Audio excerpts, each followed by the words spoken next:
Jangan gitu. Wah.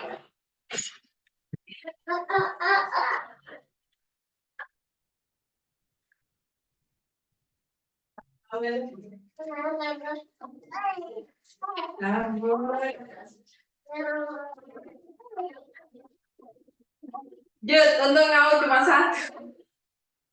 Kenapa rupanya? Kebayang kan gue. Kebayang dia kembar gitu, Beb.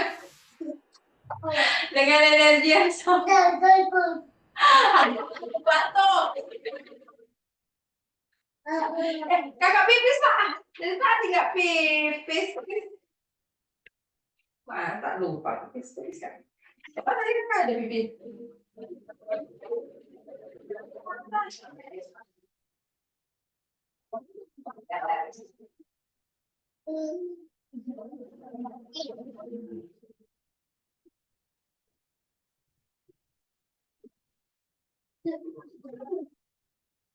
Kamar udah lari kemana lu? Sama tuh enggak.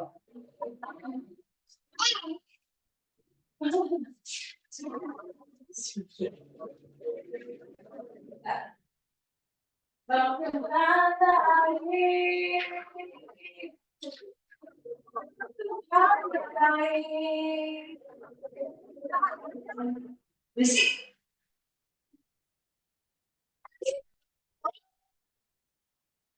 Pantai anugerahnya kekal selamanya. Tuhan baik, Tuhan baik, Tuhan baik, anugerahnya kekal selamanya.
Nggak ada kelas, sudah lewat. Jam 8.15 katanya Pak Yuda.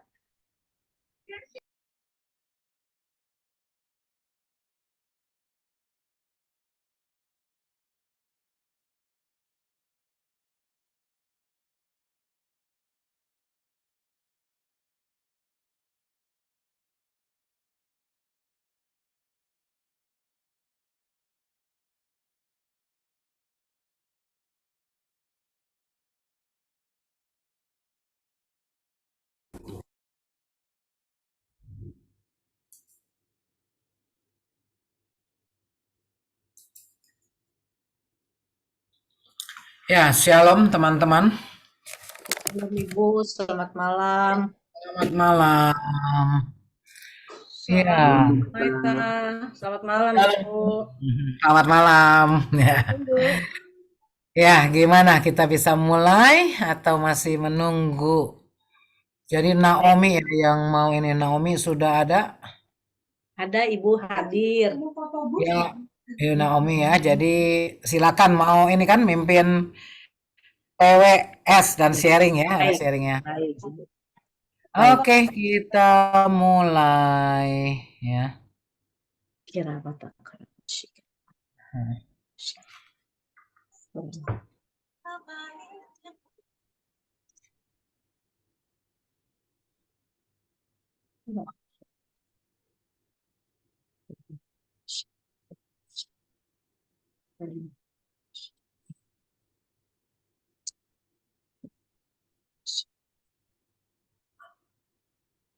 Bila kau izinkan sesuatu terjadi, ku percaya semua untuk kebaikanku. Bila nanti telah tiba waktumu, ku percaya kuasamu memulihkan hidupku. Tuhan pasti yang terbaik. Oh, kadang tak mudah dimengerti, lewati cobaan, ku tetap percaya waktu Tuhan pasti yang terbaik.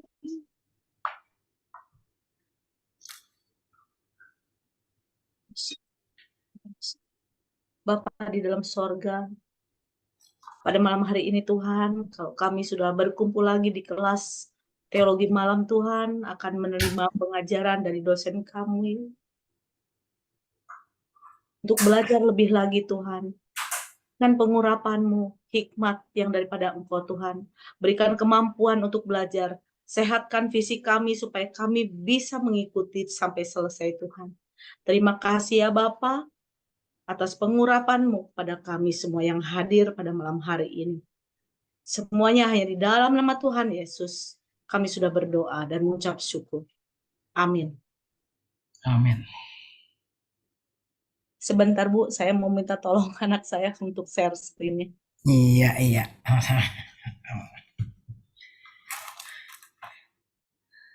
Saya juga harus minta tolong kadang-kadang.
Shalom.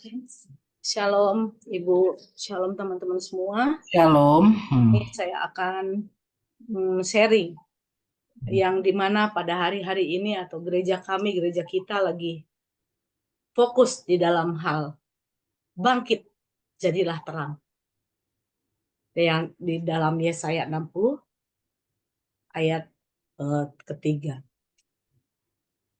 Nah, kalau kita menjadi dari bangkit, kebangkitan itu berarti kita punya dasar ya. Kenapa kita jadi bangkit? Bangkit dari keterpurukan, bangkit dari kesukaran, bangkit dari kesehatan, bangkit dari kekelaman. Di mana kegelapan itu yang menyelimuti hari-hari ini. Bangkit, kemarin kita udah 2 tahun yang lalu terkena COVID, yang semuanya adalah keburukan, kegelapan menguasai seluruh bumi, seluruh negara di dunia. Kita tahu, kalau kegelapan seperti kita mengendarai mobil. Kalau di siang hari, walaupun itu mobil bagus, kita punya kaca spion, kita punya lampunya yang bagus juga terang, tapi tidak ada dampaknya. Sama seperti kita juga hamba-hamba Tuhan. Kalau kita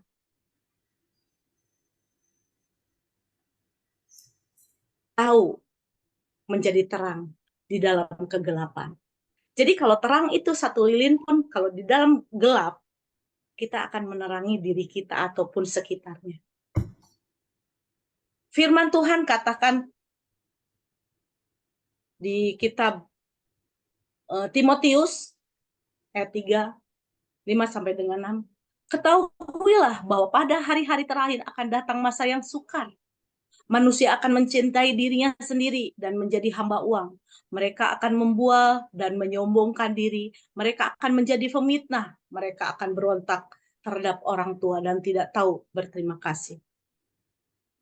Banyak lagi. Tidak memperdulikan agama, tidak tahu mengasihi, tidak mau berdamai, suka menjelekkan orang, tidak dapat mengekang diri, garang, tidak suka yang baik, dan suka mengkhianat, tidak berpikir panjang, berlaga tahu, lebih menuruti hawa nafsu dan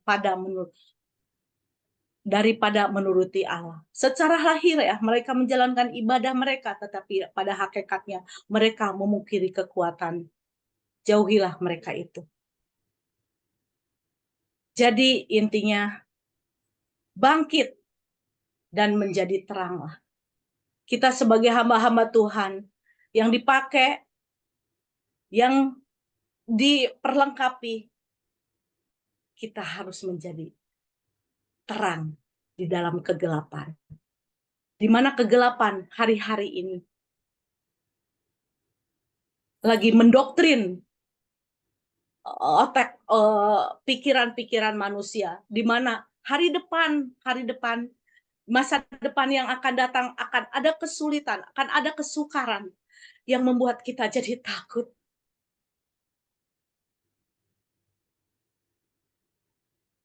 Bagaimana kita menyikapinya? Kita terus bisa menjadi dampak, menjadi garam dan terang, menjadi terang bagi kegelapan hari ini. Bangkit dari keterpurukan, bangkit dari sakit penyakit, di mana sakit penyakit yang diakibatkan dengan pikiran-pikiran yang sudah didoktrin bahwa akan ada kesulitan. Jujur secara manusia, saya pengalaman pribadi, di mana kalau pikiran-pikiran kita didoktrin dengan pikiran-pikiran yang negatif, kita ada rasa takut, kita ada rasa tidak percaya diri.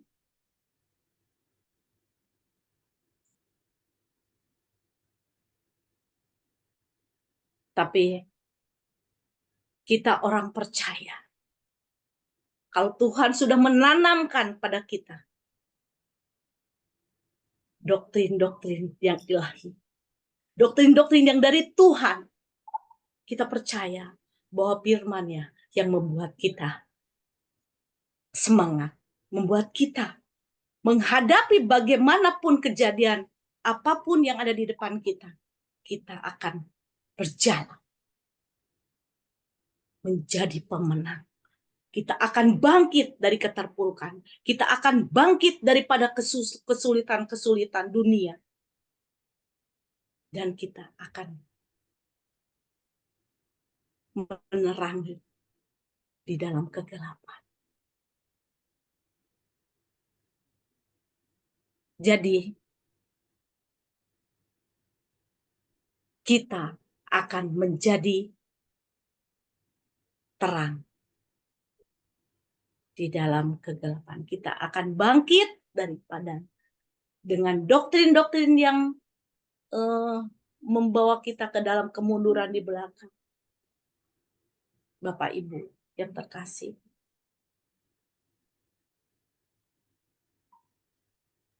mari kita semangat, bangkit, dan menjadi teranglah. Terima kasih, Tuhan Yesus memberkati.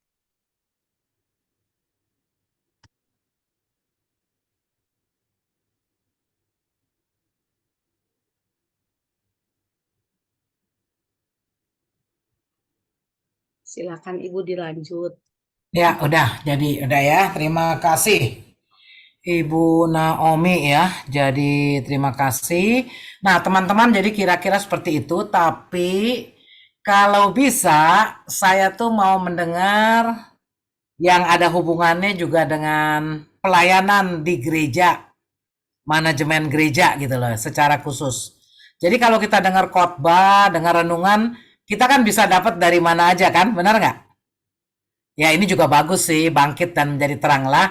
Cuma maksud saya, kalau bisa lebih khusus, nah tadi juga udah disinggung, saya ada pengalaman, saya pengalamannya tidak diuraikan dengan konkret gitu loh ya, Naomi. Nah, mungkin lebih ingin di kelas ini seperti gitu loh. Pengalaman nyata lalu ada ya mungkin ada hubungan dengan ayat atau ada hubungan dengan pelayanan ya. Ya, jadi minggu depan tugas siapa? Hari Kamis depan ya bagaimanapun ya terima kasih Bu Naomi. Kamis depan tugasnya siapa? Ibu, Nanti Ibu, saya instruksinya kurang pikir khotbah gitu, pikir. Iya, oke, nggak apa-apa. Saya tahu ini yang pertama, karena ini yang Iya, pertama, nggak apa-apa sih ya.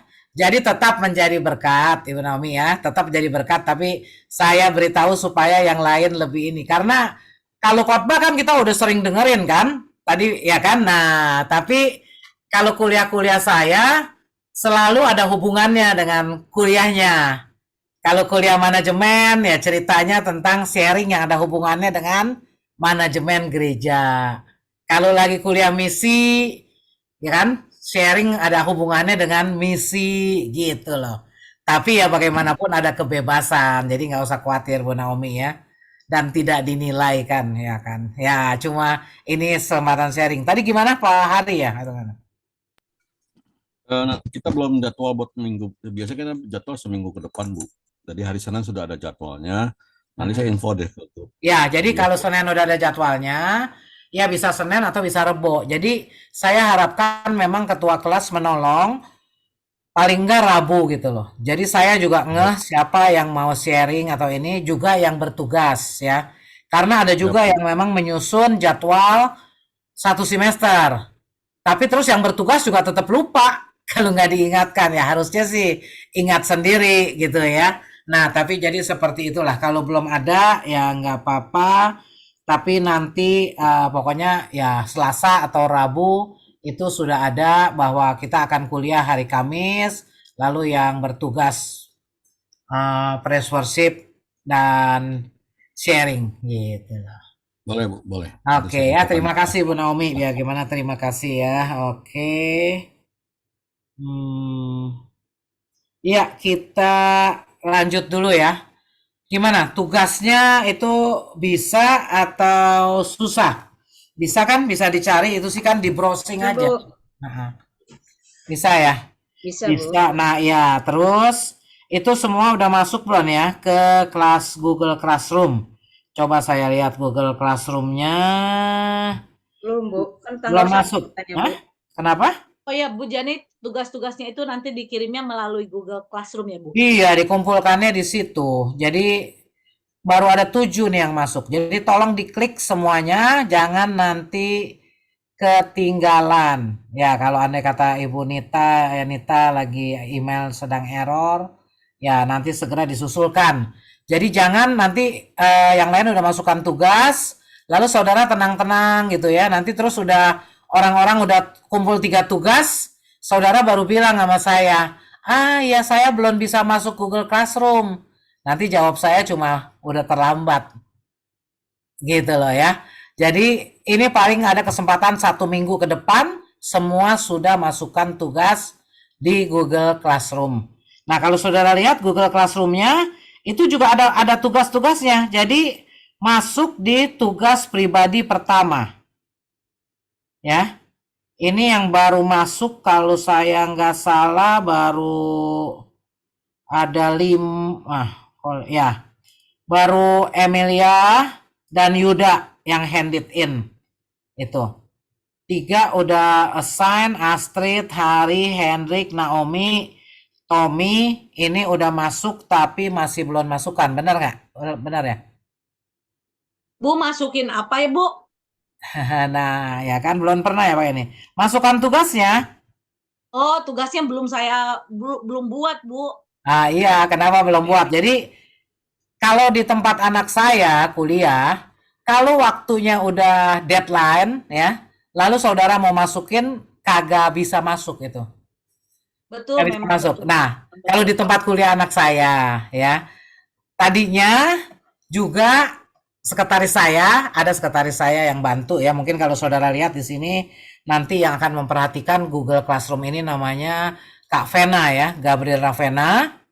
Dia yang akan memperhatikan juga kalau ada kesulitan apa ya karena saya sama lah kayak Ibu Naomi gitu kan agak gaptek dikit. Jadi kadang-kadang kalau ada masalah dia yang akan menyelesaikan ya. Nah, dia bilang apakah mau di set deadline-nya itu kalau udah lewat nggak bisa masuk. Saya bilang wah kalau the way kayaknya repot lah ya. Nah saya jadi dari deadline yang ada di sini masih ada toleransi 1 minggu. Iya kan? Bu, Jadi maaf, Bu.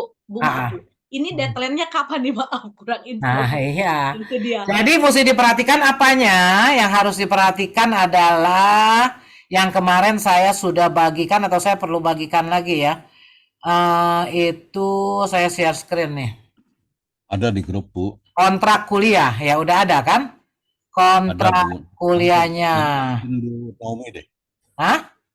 Ini saya Ya. ingetin Bu Naomi deh, Bu, biar nggak. Ya, jadi nanti nah selain di situ juga sudah ada. Jadi namanya kuliah ya memang ya nggak jadi share deh saya. Jadi memang harus memperhatikan hal-hal itu.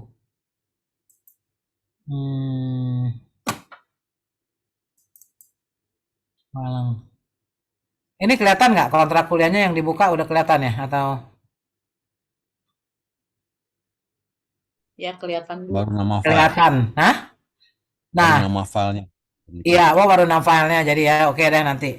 Nah, tapi juga di WA group juga sudah diberitahu. Jadi ya masing-masing harus memanage. Nah, coba lihat ya di WA group. Di WA group tuh ada. Oh ya, ini 1 Februari sih akhirnya ya.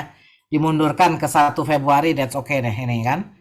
Ini kan nih saya kirim ini tugas nih kan. Tugas 1 itu yang saya tulis tugas 1 ya. Ya.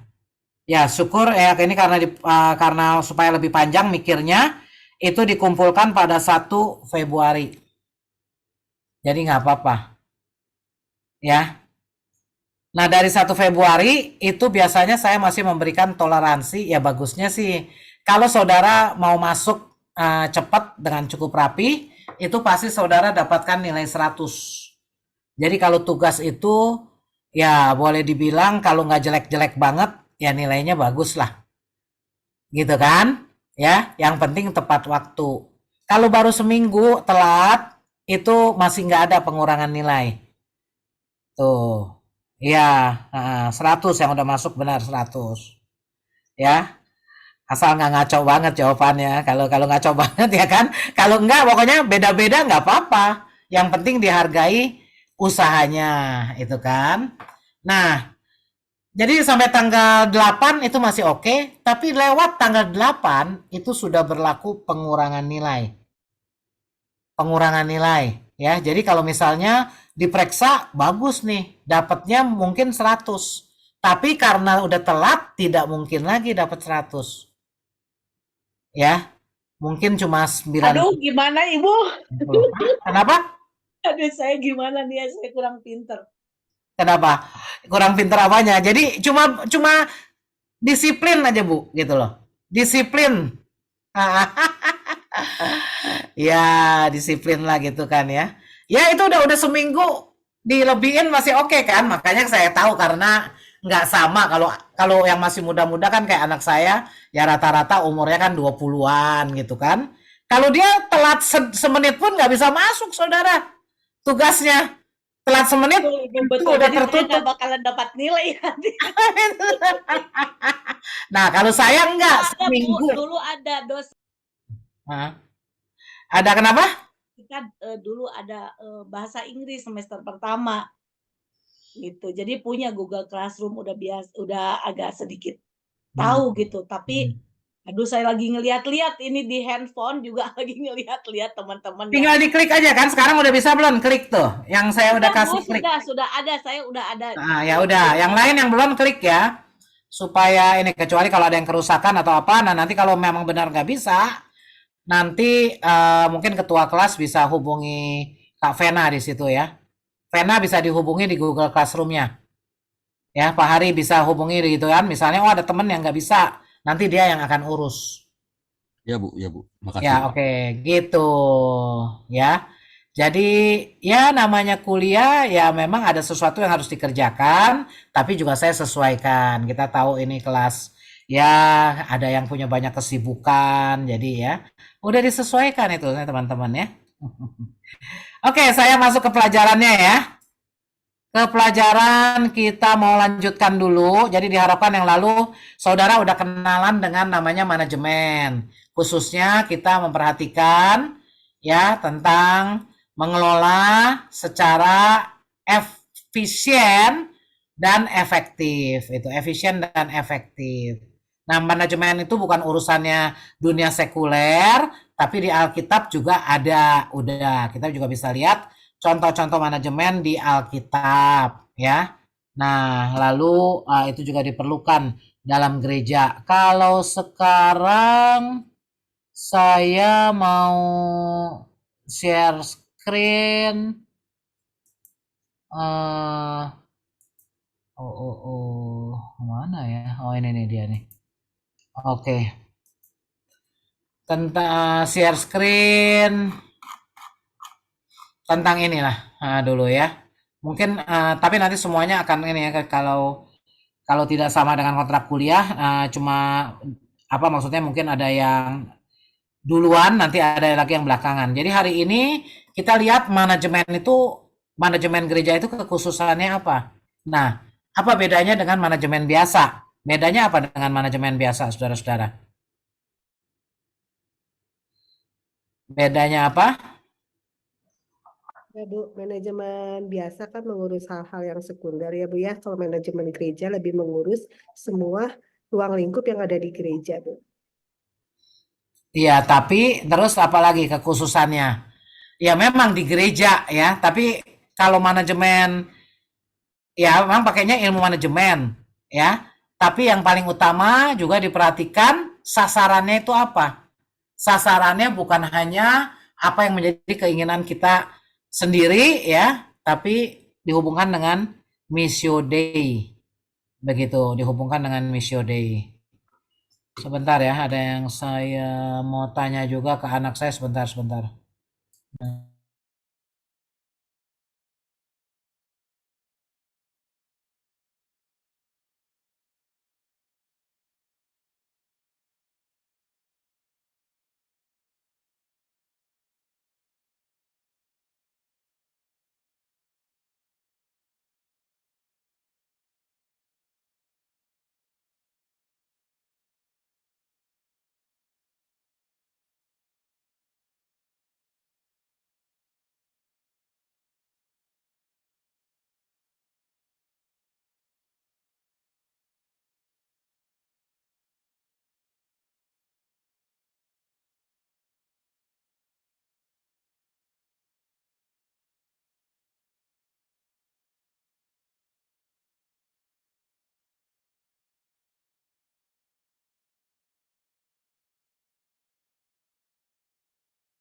Oke, oke, ya. Jadi, nah sekarang manajemen dan Missio Dei, ya. Nah, jadi apa sih ukuran keberhasilan gereja, saudara-saudara? Ya, kita mau ukuran keberhasilan dulu. Ini juga membedakan dengan manajemen biasa, ya kan? Kalau ukuran keberhasilan perusahaan dagang itu apa katanya, saudara? Ukuran keberhasilan perusahaan dagang. Omset yang Omset, Bu. besar, Bu. Hmm? Omset yang besar, keuntungan yang besar. Omset. Omsetnya ya, kalau omsetnya besar ya berhasil ya. Kalau ukuran keberhasilan panti asuhan kira-kira apa?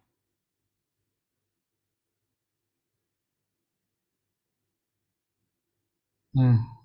Belum Anak, pernah ya, mengelola panti asuhan belum pernah ya. Tapi kira-kira kalau anak didiknya, Bu. anak didiknya kenapa? Berhasil, Bu. Anak didiknya. Berhasil, anak didiknya berhasil ya. Nanti ya, yang keluar dari situ berhasil ya kan, benar. Ukuran keberhasilan rumah sakit apa? Memberikan servis yang terbaik, Bu. Servis yang terbaik, oke. Bisa aja ya. Nah sekarang kalau ukuran keberhasilan sebuah gereja itu apa? Apa ukuran? Nah kan kalian ada di gereja semua. Kapan Pelayanan, bisa? Pelayanan, pelayanannya gimana? pelayanan diakonia yang baik, Bu. Pelayanan diakonia yang baik. Pelayanan diakonia itu apa? Melayani itu, Bu, orang-orang susah, memberi makan Nah itu ya, jemaat-jemaat. itu khususnya jadi orang-orang susah ya yang diperhatikan ya kira-kira oke. Nah ini sih kita cuma tukar pikiran aja. Nanti baru ketika saudara menuliskan ya. Nah ini mungkin saudara bisa pikir benar-benar apa sih yang menjadi ukuran keberhasilan sebuah gereja itu, saudara-saudara ya. Nah, ini menurut seorang tua katanya ya, pokoknya orang yang udah berumur gitu kan. Apa ukuran keberhasilan sebuah gereja? Ini jawabannya. Ya, saudara bisa pikirkan lebih lanjut lagi, bisa juga nggak setuju dengan semua poin dia.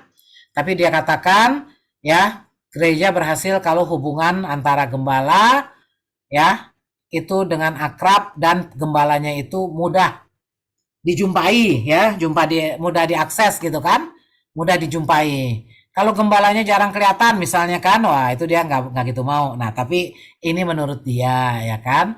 Nah ukuran keberhasilan sebuah gereja juga dikatakan menurut dia ya. Jadi saudara harus perhatikan ini menurut siapa ya.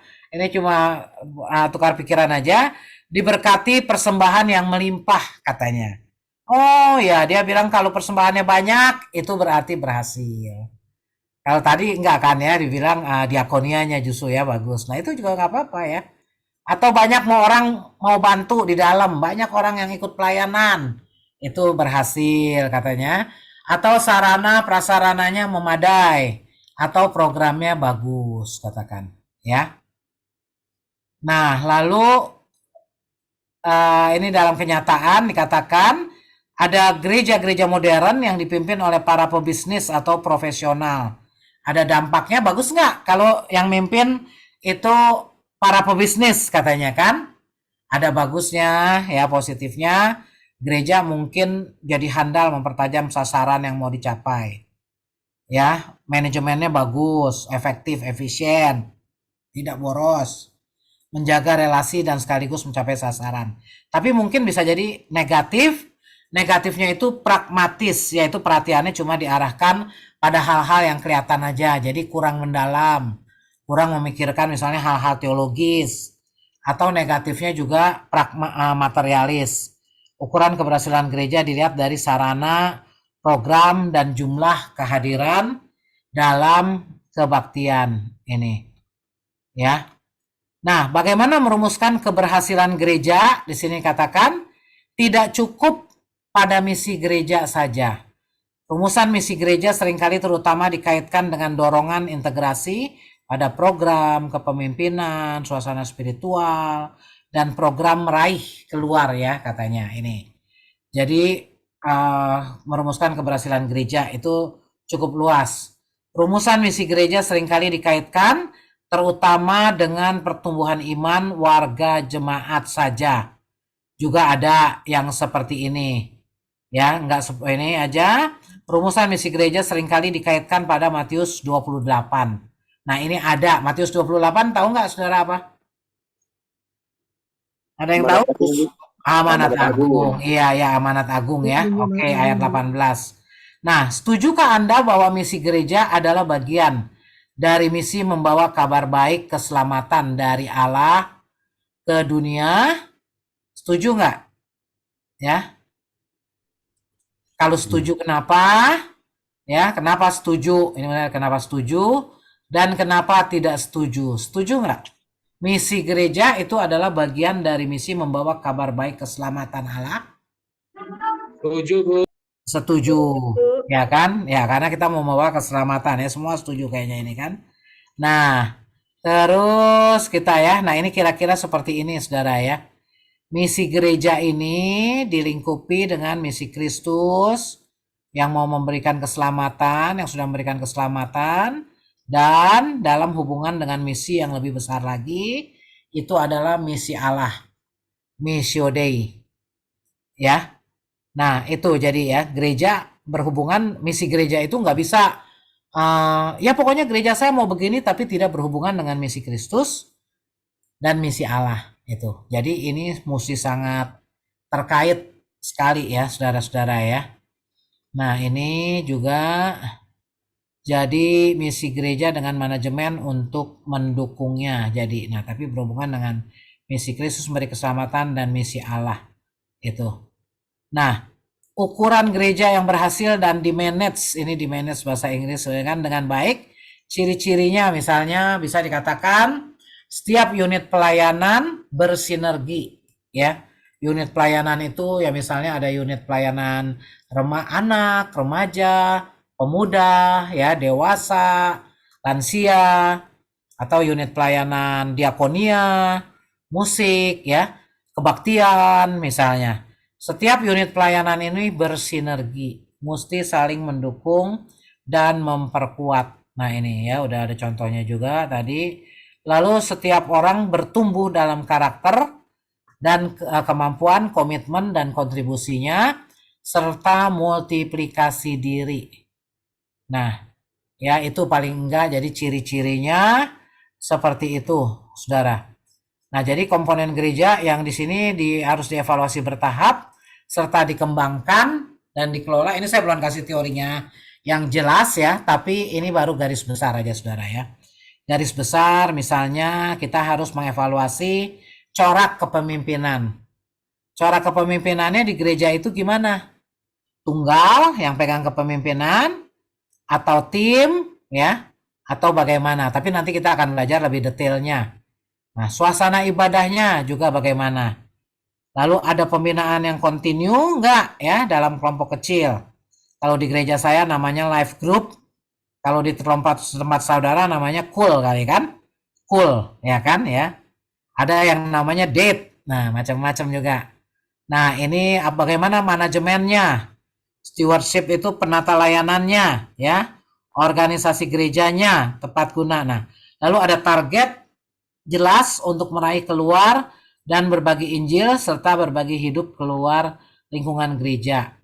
Nah, lalu bagaimana juga suasana atau keakraban di gereja? Akrab enggak? Apa ada gairah dalam hidup iman mereka? Nah, ini maksudnya beberapa hal yang bisa dievaluasi. Bisa dijadikan ukuran keberhasilan. Masih bisa ditambah lagi sih. Dan mungkin pada 1 tahun penekanan ukuran keberhasilan itu juga tidak langsung semua aspeknya. Tapi ada penekanannya. Misalnya, oh tahun ini lebih pada bagaimana meraih keluar. Ya, atau setengah tahun ini. Ya, setengah tahun ini lebih memperhatikan bagaimana pembinaan misalnya. Dan macam-macam itu. Nah, ini beberapa saudara untuk membantu kita ya, sebuah pemikiran hubungan antara Missio Dei, manajemen dan Missio Dei. Nah, jadi kalau sebenarnya ukuran keberhasilan gereja itu apa? Ukuran keberhasilan gereja sebenarnya apa kalau kita lihat topiknya ini? Ukurannya apa? Misi yang berhasil ya Bu ya. Ya, apakah gereja itu melakukan misi Allah atau enggak, ya kan? Karena gereja ada untuk melakukan misi Allah. Nah, cuma kan misi Allahnya itu apa? Itu kan macam-macam. Nah, itu yang harus diurai lagi, saudara, ya. Nah, saya masih ada satu PPT lagi, yang ini nanti saya kasih saudara, ya. Saya ada satu PPT lagi. Ada pertanyaan nggak tentang ini? Kalau ada pertanyaan silakan. Kalau enggak, saya lanjutin dulu satu lagi. Nah, jadi kita udah mulai masuk ke ini tentang pentingnya perencanaan strategis. Jadi tadi ya apa ukurannya? Itu melakukan misi Allah. Nah, terus bagaimana kita untuk mewujudkan misi Allah itu? Kita harus merencanakan katanya. Ya, nah ini dari buku Kamu Juga Bisa Menata, ya, itu karangannya Pendeta Robi Chandra, pendeta emeritus di GKI juga, ya. Saya banyak juga ambil bahan dari dia. Pentingnya perencanaan strategis ini, ya. Nah, ini saudara tahu kalau saudara jadi pemimpin apa peran saudara? Ya, kalau mau satu kata yang baik itu pemimpin adalah pemimpin yang menginspirasi. Menginspirasi semua orang untuk, oh ya saya harus melakukan ini nih. Ini nih yang baik dilakukan, gitu kan? Nah, tapi kalau andai kata mau didetilkan, maka seorang pemimpin dia harus menentukan arah. Jadi apa artinya menginspirasi? Menginspirasi artinya dia harus menentukan arahnya. Mau kemana nih? Ya, mau kemana arahnya? Ya, gereja ini mau dibawa kemana? Ya, Pak Niko, perwujudan Pentakosta ketiga misalnya itu kan ya, menentukan arah. Lalu memobilisasi, bagaimana itu bisa dicapai? Memobilisasi, di-manage ya, di-manage ini.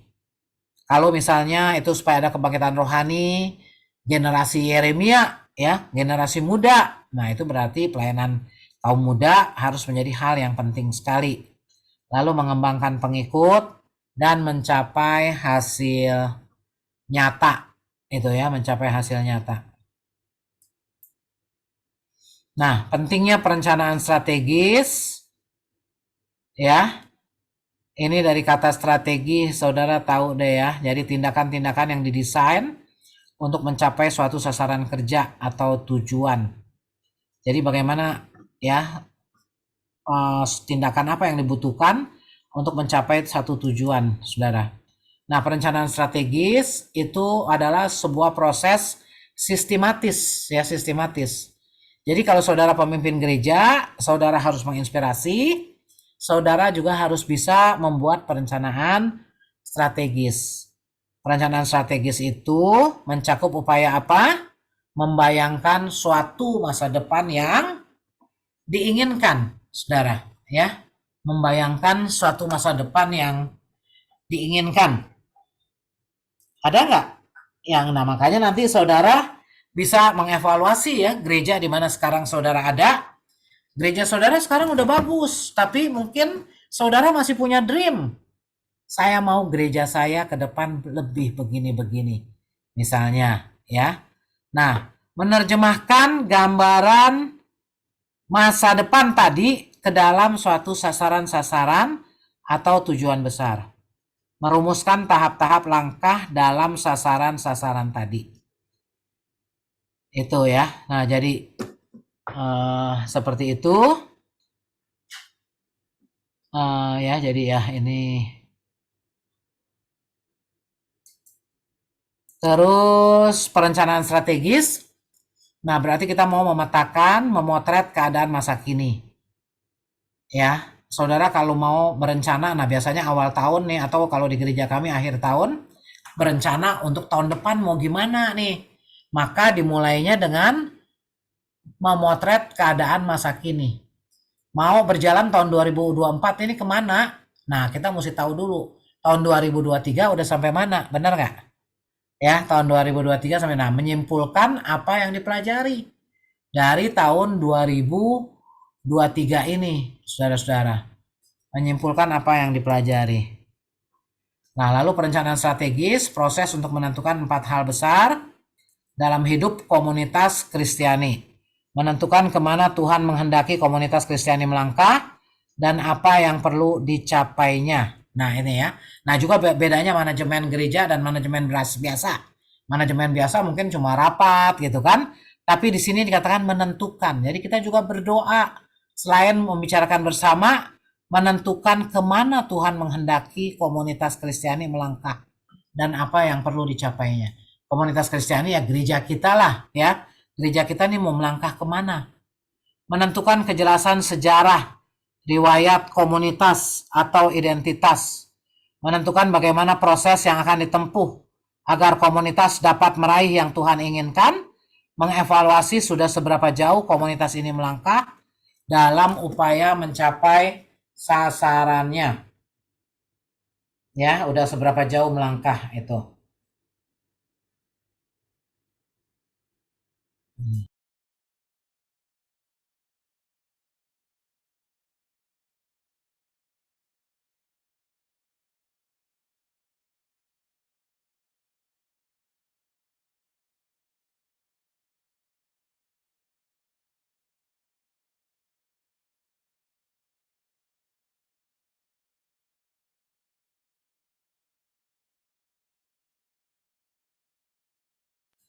Ya, oke. Terus ini sampai sini.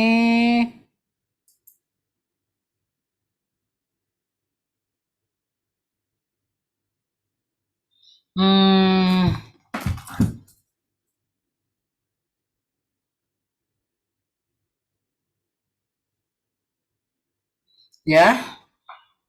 Sampai sini jelas nggak? Ada yang mau tanya atau nih selesaiin dulu deh ya. Nah, jadi ini sistematik perencanaan strategis.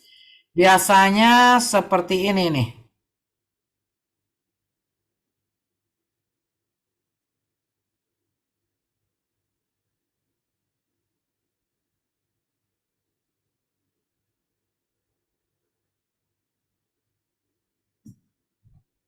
Ya. Dari mana komunitas kita berasal atau latar belakangnya ini ya. Nah, ini kita juga perlu pelajari. Biasanya kayak gini. Nah, nanti saya kasih tahu juga urusan penelitian ya, penelitian coba. Saya lihat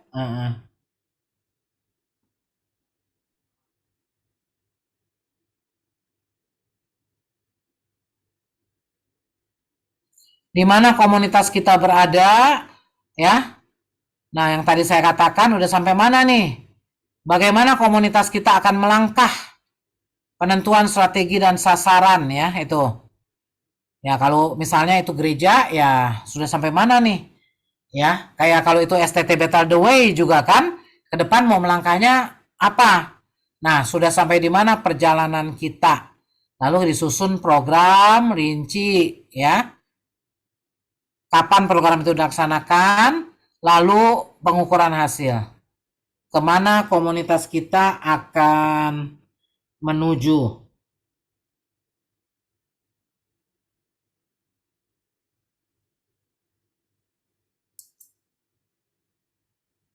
Ya. Nah, ini pentingnya perencanaan. Ya, ada di sini. Khususnya Lukas 14 ya, kalau orang yang mau membangun sesuatu, tidakkah dia duduk merencanakan ya, supaya jangan sampai udah dilakukan tapi tidak bisa diselesaikan. Ya, itu dikatakan seperti itu. Terus langkah pertama itu makanya penting merumuskan visi. Jadi nanti refleksi yang kedua, saudara bukan tugas yang kedua lah. Saudara udah mulai cari apakah gereja di mana saudara bergereja ada visinya nggak? Mestinya sih ada ya kalau ini. Kalau gereja-gereja besar biasanya ada. Nah, mungkin ada juga gereja kecil ya. Saya nggak tahu saudara ada nggak gereja yang nggak punya visi? Ya nggak apa-apa juga. Mungkin ada juga yang pernah mewawancara gembala, lalu gembalanya bilang, oh saya nggak pakai rumusan-rumusan gitu. Nah, lalu kalau nggak pakai rumusan gitu bagaimana? Nah, saudara mungkin bisa juga mengusulkan sebuah rumusan jadinya. Langkah pertama merumuskan visi dikatakan. Menyimak kemana Tuhan ingin kita pergi. Ya, kejelasan arah, idaman, impian, atau visi. Visi menjawab pertanyaan akan jadi apakah kita kelak sesuai dengan kehendak dan rancangannya.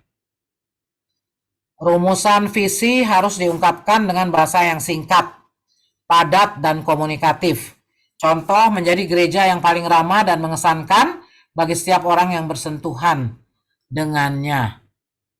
Ya. Ini, jadi itu visi. Lalu juga visi berhubungan juga dengan misi, saudara ya. Misi adalah apa yang Tuhan ingin kita lakukan sebagai perwujudan dari visi. Visi itu impian, vision, ya. Contoh misi itu langsung, misalnya Nehemia punya keinginan ya membangun tembok Yerusalem. Nah, dia mesti membangun apanya secara lebih detail. Jangan langkah-langkah merumuskan misi, jernihkan kekasan komunitas yang Anda pimpin. Ya, misalnya saudara dipercaya untuk memimpin apa?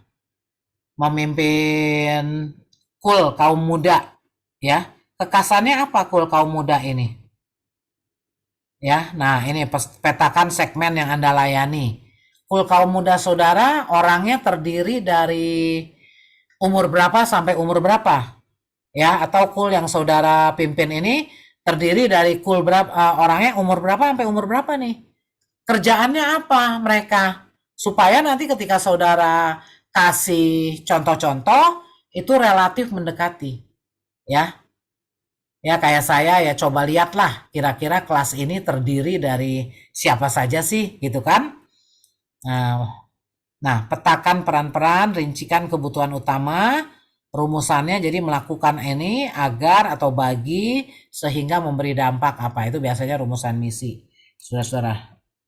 Dan terakhir ini jadi sasaran-sasaran jangka panjang dibuat berdasarkan kekasan komunitas kita, rumusan misinya serta situasi nyata yang dihadapi. Nah, jadi ini ada sasaran-sasaran yang akhirnya mewujudkan misi. Gitu. Sasaran-sasaran yang mewujudkan misi ya. Nah, sampai di sini aja saudara ya materinya hari ini 2 ya. Yang tadi sama yang ini. Nah, adakah pertanyaan saudara? Ya, saya kirim deh kalau yang ini materinya sebentar. Ya, ada pertanyaan kah? Kalau ada, nih saya kirim. Lalu juga nanti saya kirim buat penelitian itu ya. Bisa diikuti nggak? Bisa kan? Nggak sulit ini mah. Enggaknya. Bu mau nanya dikit Bu. Ya, silakan. Bu kalau di GKI kan terkenal okumenenya Bu ya. Iya. Nah, kalau di Pentakosta kan istilahnya bukan okumene, apa ya istilahnya kayak penata layanan lah kalau sekarang. Ekumene sama penata layanan beda jauh tuh.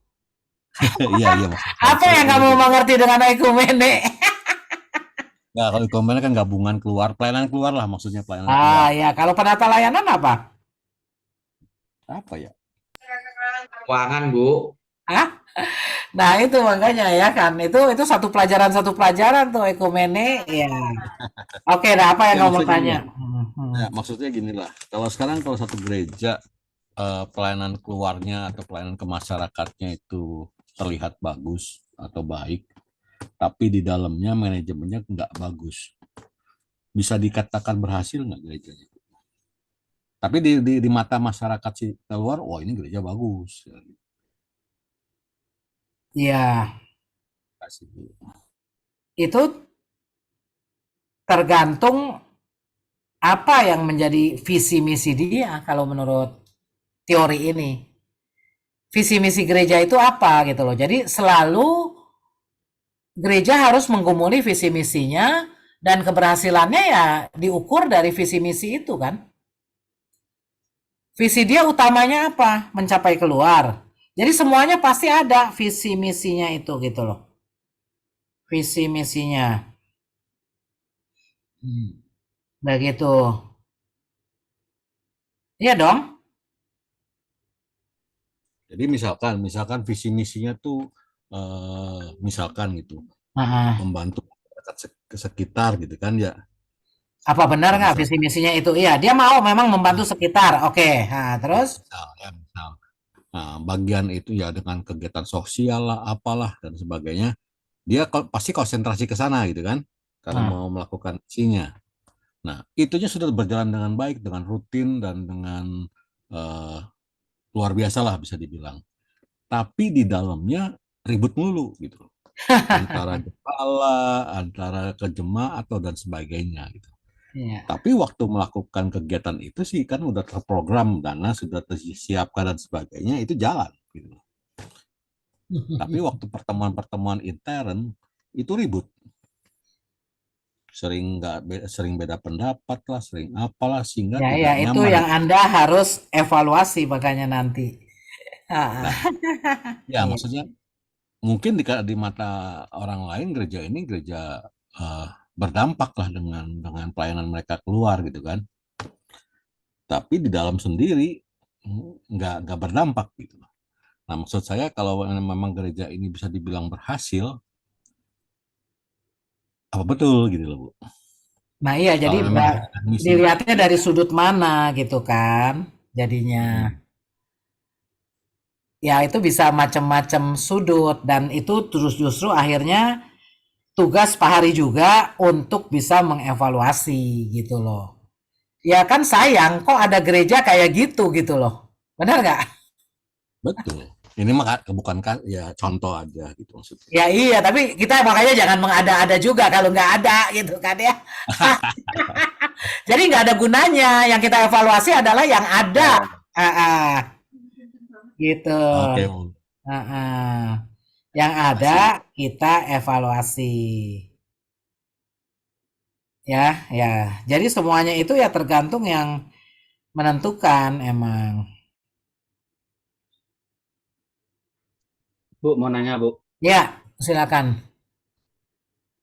Eh, dalam penilaian keberhasilan sebuah manajemen gereja itu ada semacam KPI-nya juga ya, Bu. Misalnya contoh ini, Bu. Tadi kan ada Ibu bilang di dalam gereja itu kan ada unit pelayanan gitu ya. Contoh lah, taruhlah kita bilang 10 unit pelayanan gitu. Terus ternyata 9 unit pelayanan itu berhasil mencapai visi dan misinya. Misalnya jemaat bertumbuh gitu kan ya, atau 8 unit pelayanan. Tapi yang dua atau yang satunya masih belum nih Bu. Apakah itu bisa dikatakan berhasil atau tidak, Bu? Ya, jadi tergantung juga target yang kita tentukan kan tahun itu. Jadi kan misalnya nilainya itu 100. Tapi target kita mengatakan, oh tahun ini saya asal mencapai 80 aja itu udah bagus gitu kan. Nah, tahun depan itu kan berarti ada 20 poin lagi yang belum dicapai kan? Tadi gitu loh. Mungkin memang nggak bisa sekaligus dicapainya.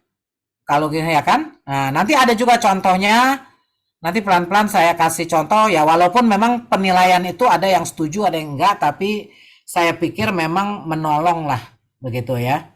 Nah, saya kasih ininya dulu ya, instruksinya supaya saudara udah mulai tahu untuk penelitian yang dilakukan. Sebentar nih ya. Penelitian yang dilakukan. Nah,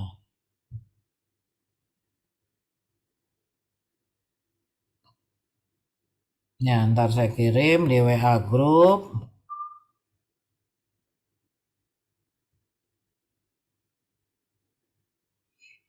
Ya, jadi kita eh, memang bisa punya dream segala, tapi dream kita itu nggak mengawang-awang. Tapi dream kita itu mesti ada konteksnya. Konteksnya itu saudara tentukan gereja yang saudara mau teliti, saudara.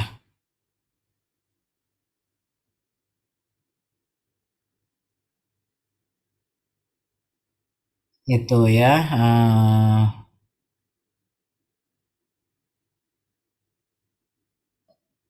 Sebentar.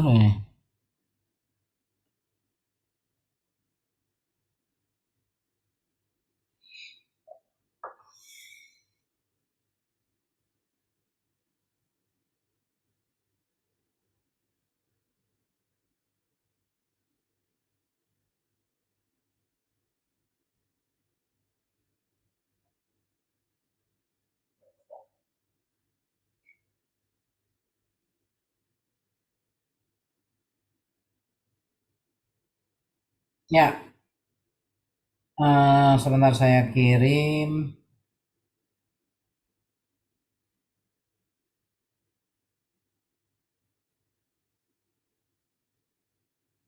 Oke, aduh, sebentar.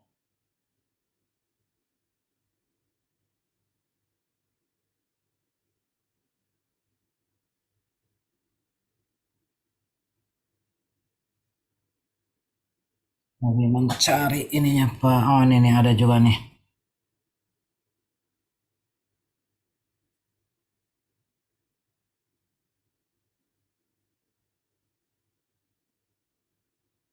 Ya, sebentar saya kopas.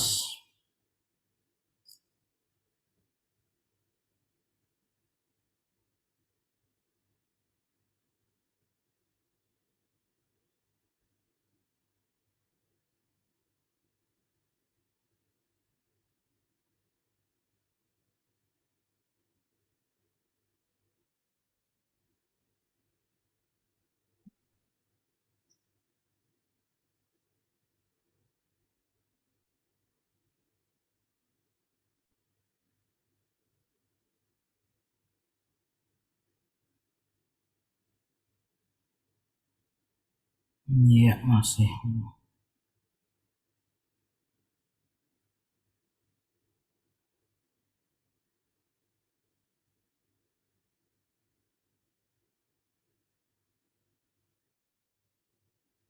Masih sebentar.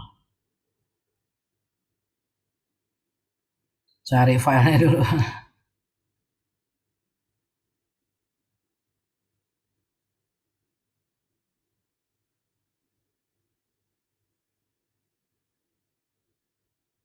Ya, ini yang tugas besarnya. Saudara-saudara, jadi kira-kira seperti ini dan nanti saya kasih lihat contohnya ya. Perlahan-lahan saudara belajar penelitian manajemen gereja.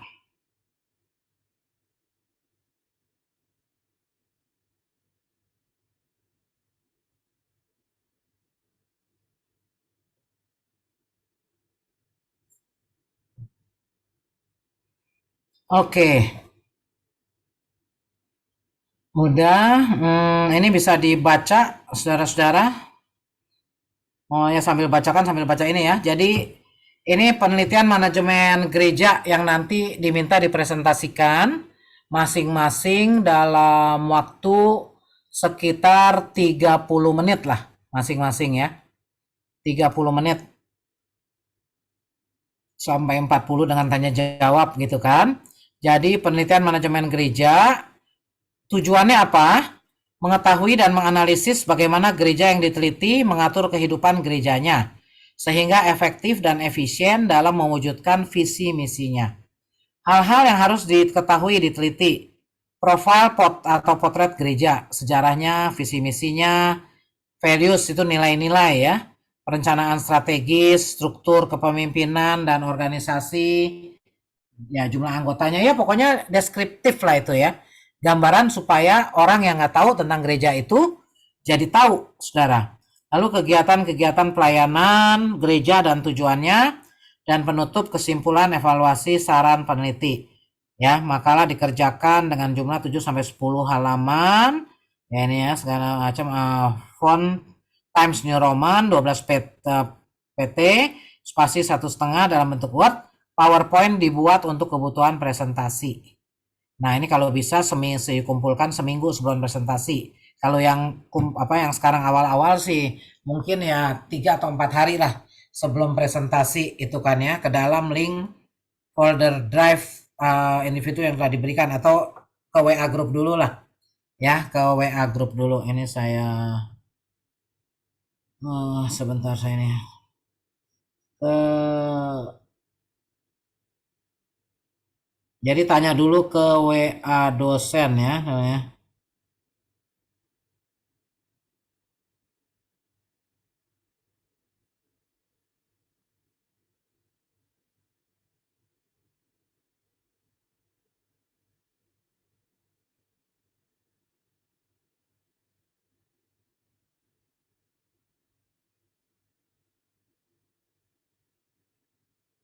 Nah, jadi ini saya betulkan ini. Jadi ke WA dosen, jadi saudara bisa tanya ini udah oke belum Bu? Gitu kan ya. Sebelum masuk ke WA group. Nanti kalau udah di ACC, saudara masukkan ke WA group. Lalu habis itu mungkin ada revisi-revisi, habis direvisi baru masuk ke Google Classroom juga boleh. Kayak gitu ya. Atau masuk Google Classroom langsung, terus nanti ada revisinya lagi juga boleh. Kebayang nggak apa yang mesti dikerjakan manajemen penelitian gereja itu? Ya. Nah, saya kasih contoh. Saya kasih contoh sebentar, kalau nggak kelar contohnya ya nanti lagi ya. Ini ya.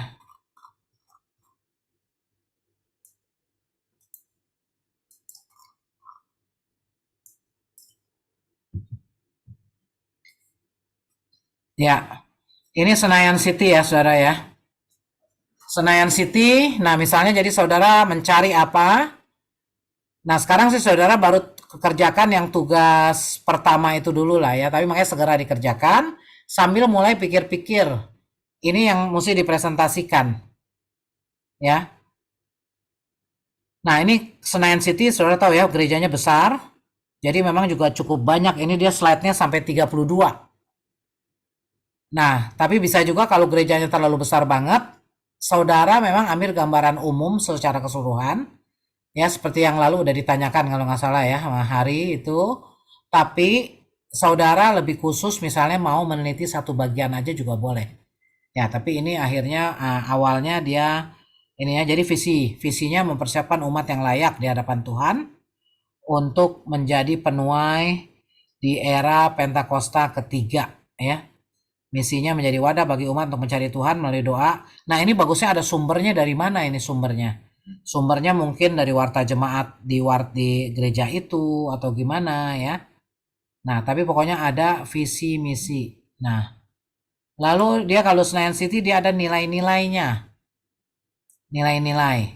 Tuh. Ya, skeno, faceless, nameless generation, obedience ya. Nah ini ada 6 nilai-nilainya. Terus dia ada perencanaan strategisnya ya.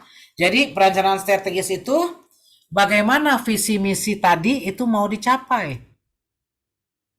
Ya, karena visinya tentang umat yang layak, lalu juga mencari Tuhan melalui doa pujian, maka perencanaan strategisnya tentang ibadah itu. Lalu memperlengkapi umat Tuhan memiliki pemahaman yang benar terkait pengajaran Alkitab. Menjangkau dan memulihkan jiwa-jiwa yang terhilang, melibatkan seluruh jemaat dan pelayan Tuhan. Ini. Nah, terus sejarahnya itu. Sejarahnya dari tahun 2007 ya. 2007. Nah, ini sampai waktu itu ya dibuat ya tahun 2020-an berapa deh ya. Itu. Jadi sejarahnya saudara juga cari tahu sejarahnya. Nah, lalu juga saudara cari tahu struktur organisasinya. Nah, ini memang udah kecil-kecil, tapi kalau di Word-nya, nah ini juga ada Word-nya saudara ya. Bukan hanya PPT-nya, tapi ada Word-nya, dibikin Word-nya. Ya, di Word-nya tentunya dijelaskan sebenarnya. Nah, lalu kegiatan dan pelayanan GBI Senayan sendiri ini. Nah, dia gambarkan kegiatan rutinnya. Tuh, Senin apa, Selasa apa ya, Rabu ya ini bagaimana ada cara saudara sendiri. Nah, Sabtu ya, Minggu kegiatannya. Nah, tapi ini makanya nggak langsung dibuat banyak begini ya, tapi saudara udah mesti mulai kumpulkan ini kegiatan lain.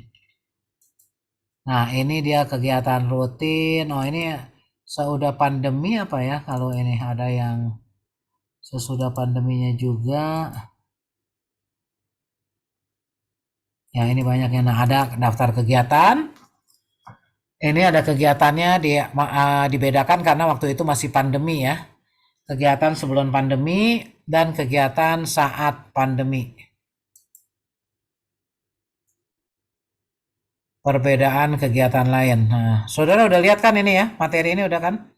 Evaluasi manajemen gereja Semenayan City. Nah, ini evaluasinya masih secara umum kalau yang ini, saudara. Nanti di makalah akhir baru lebih detail, ya. Baru lebih detail untuk mengevaluasinya. Nah, gitu loh, saudara. Gimana? Kebayang nggak? Jadi mulai dari sekarang mesti dicicil tugasnya. Nah, ini terus kapan saudara Iya, mulai Bu. mau? Gimana? Ada pertanyaan? Bu, misi mau nanya, Bu, maaf. Ya, Pak Herman. Kalau visi gereja itu, bukankah perlu pakai ayat, Bu? Ya, kalau dia pakai ayat, boleh pakai ayat. Nah, boleh aja. Boleh ya? Tidak harus Ya, kan, ya. Pak? Karena kalau ayatnya banyak kan nggak Seperti bisa. kan gereja GBI Gatot Subroto kan visinya Yesaya 54 ayat 2 dan 3, Bu. Ya boleh, kalau memang bisa dipadatkan ya Boleh. boleh, tapi itu bukan suatu keharusan. Pasti isinya dari Alkitab, Pak, gitu loh. Ya, Bu. Tapi nggak selalu ayat itu harus dicantumkan. Bisa juga dari 10 ayat misalnya dia padatkan, bisa juga. Ya kan? Ya silakan. Yang penting memang yang Bapak kutip benar gitu kan. Oke, nah jadi kita harus membagi, Ya, saudara-saudara. makasih, Bu. Ya, makasih. Kita harus membagi di kontrak kuliah kita. Ya. Nah, ini pengumpulan tugas pribadinya berarti mundur ke 1 Februari. Ya, 1 Februari. Nah, ini juga kita ini hari udah maju nih kuliahnya. Karena konsep manajemen dalam Alkitab berarti saya agak lompatin dulu. Nanti kalau ada waktu kita balik. Tapi kan saudara udah tahu kan manajemen dalam Alkitab. Bagaimana Jitro mengarahkan Musa. Nah, lalu juga bagaimana Yusuf ya memanage itu kan. Nah, itu saudara bisa pikirkan. Kemarin udah saya singgung secara singkat. Nah, ini masih saya ada penjelasan. Mulai minggu ke-7, 22 Februari. Nah, ini penelitian manajemen gereja dan presentasi mahasiswa. Jadi tolong ketua kelas bantu mengkoordinir siapa yang akan mengisi 1 dan 2 di sini. Gitu. Ya, 1 dan 2 di sini. Ini tugas keduanya terlalu lama nih kalau di sini. Tugas keduanya mundur 1 ini aja deh. Pengumpulan.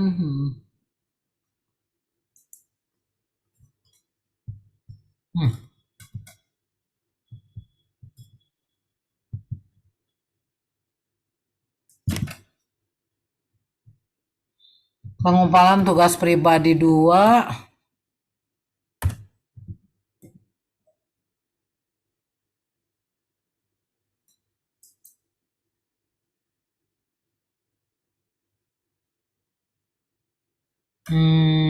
Tugas pribadi 2-nya yang mana? Yang apa ya, Bu? Belum nanti. 1 aja belum dikerjain kan apa udah? Ibu jadinya udah penuh di otak.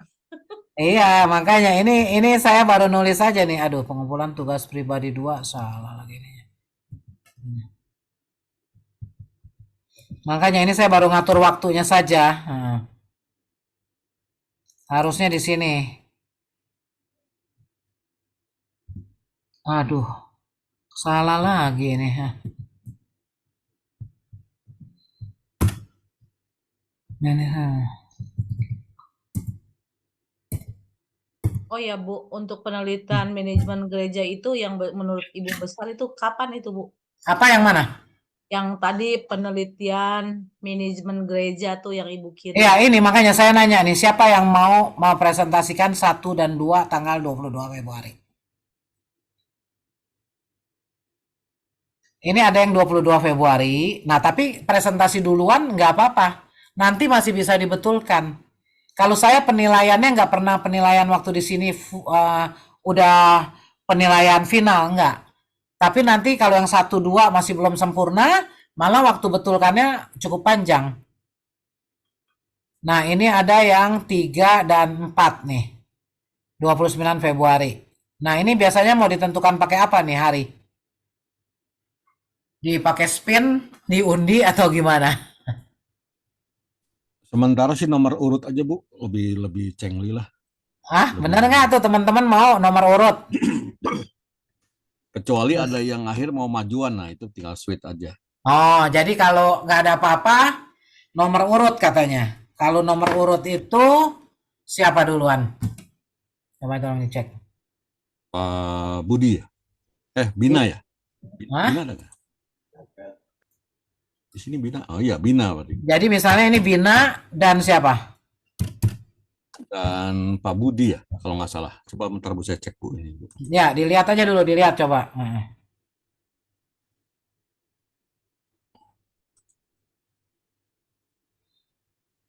Tapi kebayang kan, susah-susah banget juga enggak gitu ya. Tapi gampang banget juga enggak mestinya sih. Dibantu dan ada Bina dan Bina dengan Pak Elman ternyata. oh Bina dan Elman. Ya. Jadi Bina gereja apa? Udah kebayang belum gereja apa yang mau diteliti? Kan emang gerejanya sih diharapkan sih. Ya. Nanti tolong dilengkapi jadi ini 34 siapa nih 34? 34 Pak Budi sama Ibu Emilia. Budi dan Emilia. Ya, nah ini loh, tanggalnya dicatat ya Bapak Ibu sekalian. Nah, lalu ini kita minggu ke-9 nih ada UTS. Orang-orang minggu ke-8 biasanya, saya minggu ke-9. Ya, supaya kita ini. Lalu yang 56 ini siapa? 56 Gracia sama saya, Bu.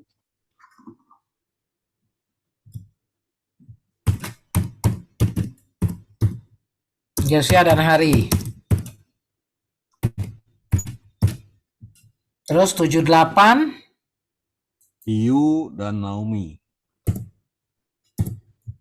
Hiu dan Naomi. Hiu dan Naomi. Terus 9-10 Samuel dan Owen.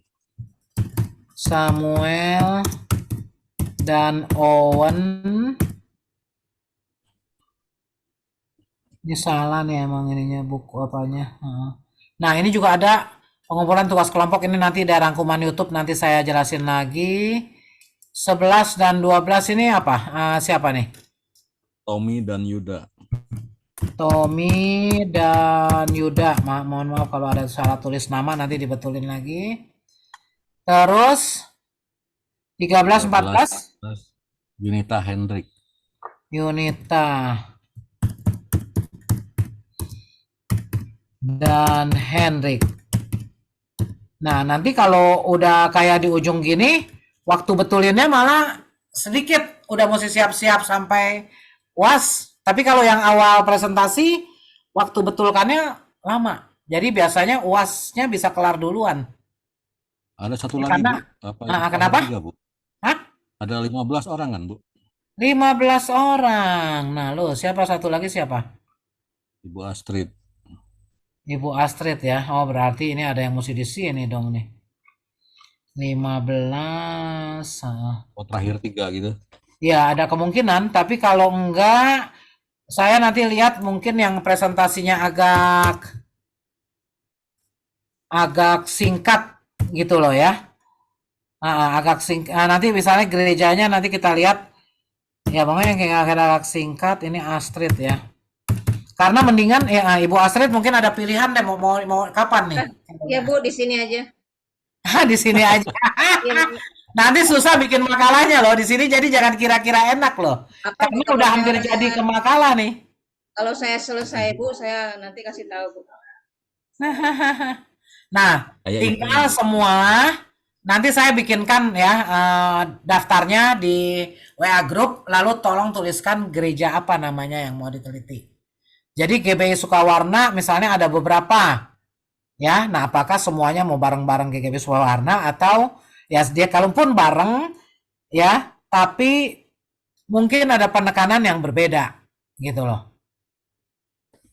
Maaf Bu, Bu, kalau kita kami kan cabangin di gimana, Bu? Sukawarna Bu. Sebentar apa? Kita Kami kan kan Sukawarna 5 orang Yang di mana sini. dulu nih? Yang mana dulu? Ini ngomongnya bareng nih. Kemana? pasti sama Bu pertanyaannya, Bu. Silakan Ko Sama Haris. pasti Bu, kalau orang Bandung mah sama udah ngerti. Apa? Nah, gimana pertanyaannya? Jadi memang ada visi misi mungkin sama karena kita gerejanya kan sama gitu kan. Iya. Eh, kami kan berdiri di kami kan melayani di cabang. Mungkin kegiatannya yang berbeda. Iya, Itu nggak nggak ada apa-apa. masalah. Nggak ada masalah. Itu kan Karena Trevi nanti juga, maksudnya. jadi yang dilihat nanti sampai ada evaluasinya. Sekarang kan saudara belum banyak teorinya, tapi nanti Ya. ada evaluasi yang harus dikerjakan, yang walaupun gerejanya sama, tapi evaluasinya mungkin nggak sama. Ya. Gitu loh. Selain bisa memilih bagiannya, ya, bagiannya yang lebih kecil. Nanti saya kasih lihat, ya ini hari kan saya kasih lihat PPT-nya. Nanti mestinya sih dia nulisnya Word-nya dulu malah. Word-nya dulu, lalu ke PPT, lalu makalah akhirnya itu dia pakai sebuah teori. Jadi kalau makalah akhir, jadi saudara menentukan teori apa untuk mengevaluasi. Itu. Ya. Begitulah kira-kira. Jadi yang paling penting kita semua tuh belajar. Bagaimana ya belajar secara maksimal, bagaimana sebuah gereja harus dikelola. Ya, bagaimana kita sebagai pemimpin menentukan visi misi segala kan gitu. Seperti itu. Jadi sasaran sekarang kerjakan masuk ke Google Classroom dan kerjakan tugas pertama. Tanggal 1 harusnya semua udah kumpul. Gitu ya. Yang ini cuma buat lihat-lihat kalau andai kata ya udah bisa disiapin dikit-dikit. Begitu. Bagiannya, ya, bagiannya. Ada lagi yang mau tanya? Nanti saya kasih lihat. Kalau enggak, kenapa? Ya, saya mau nanya Bu, aja kan kata Ibu kan kumpul semua kan tanggal 1 Februari Bu. Kalau misalnya waktunya nggak keburu Bu, misalkan sampai tanggal 3 boleh nggak Bu? Kenapa kamu makanya ya? Belum apa-apa udah mikir kagak bisa ya. Jadi kalau jadi mahasiswa itu mikirnya kumpul sebelumnya, jangan ini gitu kan ya. Ya, kalau sekarang sih tampaknya masih boleh ya, tapi kalau udah sampai tanggal 8 itu ada pengurangan nilai. Oke. Nah, kalau udah jelaskan. Ada pengurangan nilai walaupun nggak banyak, tapi misalnya orang lain bisa dapat 100, kamu nggak bisa dapat 100. Kalau yang terlambat. Ya, oke. Iya dong, kalau namanya sekolah kan harus rajin ya. Iya, betul Bu. Heeh. Setuju. Iya. Ada lagi pertanyaan? Kalau tidak ada, ya sampai di sini dulu lah. Jadi dipelajari materi saya tadi supaya ya bisa dimengerti dan belajar membuat refleksi juga ya. Tugas itu ya makanya itu kalau itu kan ada pertanyaannya atau kadang-kadang juga refleksi ya. Kalau diajarin misalnya tentang perencanaan strategis, saya udah ngerti belum sih gereja saya udah ada belum tentang perencanaan strategis kayak gitu. Sebaiknya kayak apa perencanaan strategisnya gitu loh. Ya. Kenapa? Ya, jadi itu tugas 2 itu pasti sekitar visi, misi, dan perencanaan strategis. Yang udah kita bahas. Oke. Semangat ya, udah. Ya. Ini termasuk Bu, kenapa? maaf Bu mau tanya. Bu yang tugas 1 itu memang ada PPT-nya juga selain dibikin di Word. Enggak dong, ngapain PPT-nya? Itu kan udah ada. Itu kan tugas 1 udah jelas banget. Yang ada PPT-nya tuh presentasi. Yang makalah itu ya Bu, yang tugas itu. Iya, presentasi. Bu maaf Bu suka keder. Maklumilah. Oke ya, supaya nggak salah ya tanya emang ya. Jadi Iya, jadi presentasi tadi kan Naomi keberapa tuh tadi? Naomi tadi keberapa tuh tadi? Bulan Maret Tanggal berapa? tanggal Udah. 12 ya. Nah iya, mulai disiapin dari sekarang ya. Baik Ibu, makanya ini lagi. Itu ada Word-nya, lalu dibikin PPT-nya juga. Ya, baik. Oke. Saya udah diterima ya Bu ya, yang tugas pertama ya Bu. Emilia, saya coba tes ya. Saya coba tes, sudah masuk. Udah kayaknya tadi makanya yang sudah masuk.